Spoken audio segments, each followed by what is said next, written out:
Welcome. आज हम English literature के एक बहुत ही जिंदा दिल और कह सकते हैं कंट्रोवर्शियल दौर की बात करेंगे, रेस्टोरेशन कॉमेडी। ये वो टाइम था जब थिएटर पर लगे सालों पुराने ताले टूटे और सोसाइटी ने एकदम खुलकर जीना शुरू किया। तो चलिए इसके हर पहलू को बिल्कुल आसानी से समझते हैं। स्क्रीन पर देखिए, आपको दो बिल्कुल अलग अलग दुनिया नजर आएंगी। 1660 से पहले इंग्लैंड में था प्यूरिटन्स का राज। इस दौरान थिएटर्स बंद थे, हंसना, गाना, मनोरंजन सब कुछ पाप माना जाता था। लेकिन 1660 में सब कुछ पलट गया। किंग चार्ल्स II वापस आए, थिएटर्स फिर से खुले और इंग्लैंड की कल्चरल लाइफ में आप कह सकते हैं एक नए जश्न का आगाज हुआ।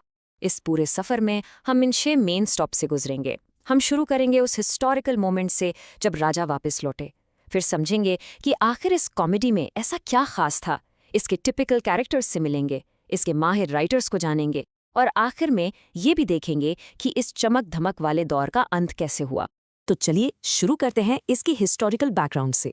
देखिए, किसी भी लिटरेचर को समझने के लिए उस दौर की पॉलिटिक्स और सोसाइटी को जानना बहुत जरूरी है, क्योंकि आखिर लिटरेचर समाज का ही तो आईना होता है।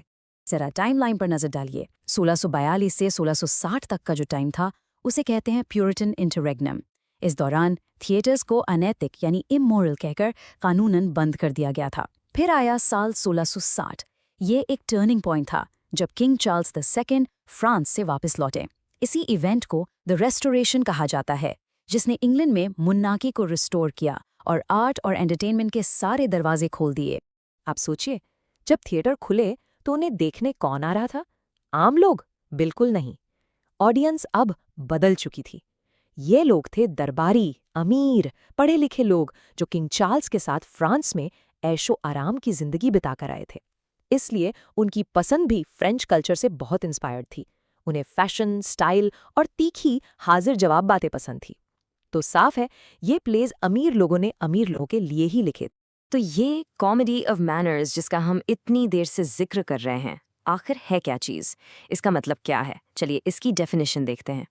सीधे शब्दों में कहें तो कॉमेडी ऑफ मैनर्स एक ऐसी सटायरिकल कॉमेडी थी जो सोसाइटी के सबसे ऊंचे तबके के तौर तरीकों, उनके दिखावे और उनकी बनावटी आर्टिफिशियल लाइफ पर तीखा कमेंट करती थी। इसका मेन मकसद उनकी हिपोक्रेसी यानी उनके दोहरे चेहरे को सबके सामने लाकर उसका मजाक उड़ाना था। अगर हम इसकी तुलना शेक्सपियर की कॉमेडीज से करें तो उनका फोकस प्यार, नफरत, गुस्सा जैसी यूनिवर्सल भावनाओं पर होता था जो हमेशा रेलेवेंट रहती हैं। लेकिन रेस्टोरेशन कॉमेडी का फोकस बहुत नैरो था। इसका सेंटर पॉइंट था 17वीं सेंचुरी लंदन की हाई सोसाइटी, उनके अजीबोगरीब रूल्स और उनका आपस का बिहेवियर। इसलिए ये प्लेज अपने टाइम और जगह से बहुत गहराई से जुड़े हुए हैं। चलिए अब इस गेम के कुछ खास नियम यानी इस कॉमेडी की मेन कैरेक्टरिस्टिक्स को समझते हैं। ये हिस्सा एग्जाम के पॉइंट ऑफ व्यू से बहुत इंपॉर्टेंट है, इसलिए इस पर खास ध्यान दें। यहीं से आपको इन प्लेज का पूरा डीएनए समझ आएगा। इस स्लाइड पर आप उस दौर के वैल्यूज का पिरामिड देख सकते हैं जो प्यूरिटन दौर से बिल्कुल एकदम उल्टा था। सबसे ऊपर सबसे इंपॉर्टेंट चीज थी विट, यानी आपकी हाजिर जवाबी और बातों की चतुराई। उसके बाद आते थे स्टाइल और पैसा, और सबसे नीचे जिसे सबसे कम इंपॉर्टेंस दी जाती थी वो थी मोरालिटी यानी नैतिकता। एक अच्छा इंसान होने से कहीं ज्यादा जरूरी था एक विटी इंसान हो। विट भी दो तरह की थी। एक थी ट्रू विट, जिसमें कैरेक्टर सच में स्मार्ट और क्लेवर होता था, उसकी बातों में गहराई होती थी। इन नाटकों के जो हीरो थे, जिन्हें रॉकेट कहा जाता था, वो इसके परफेक्ट एग्जाम्पल थे। दूसरी तरफ थी फॉल्स विट, जिसमें कैरेक्टर स्मार्ट होने का सिर्फ दिखावा करता था, लेकिन आखिर में बेवकूफ़ साबित होता था।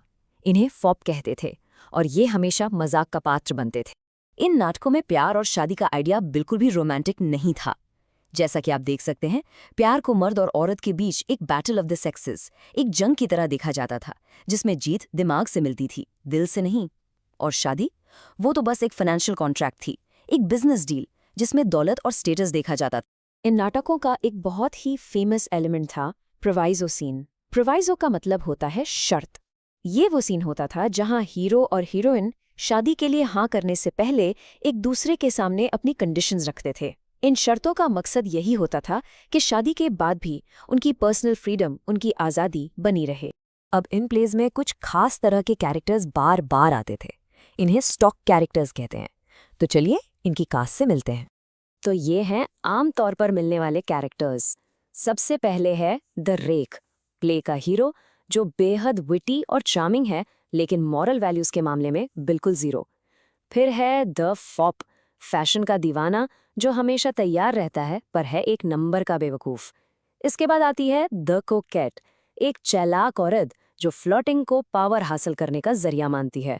और आखिर में द काकोल्ड, वो बेचारा बूढ़ा पति जिसकी जवान पत्नी उसे धोखा दे रही होती है। अब बात करते हैं उन लेजेंड्स की, उन महान लेखकों की जिन्होंने इस जॉनरा को हमेशा के लिए अमर बना दिया। इनके नाम और इनके काम आपको जरूर याद रखने चाहिए।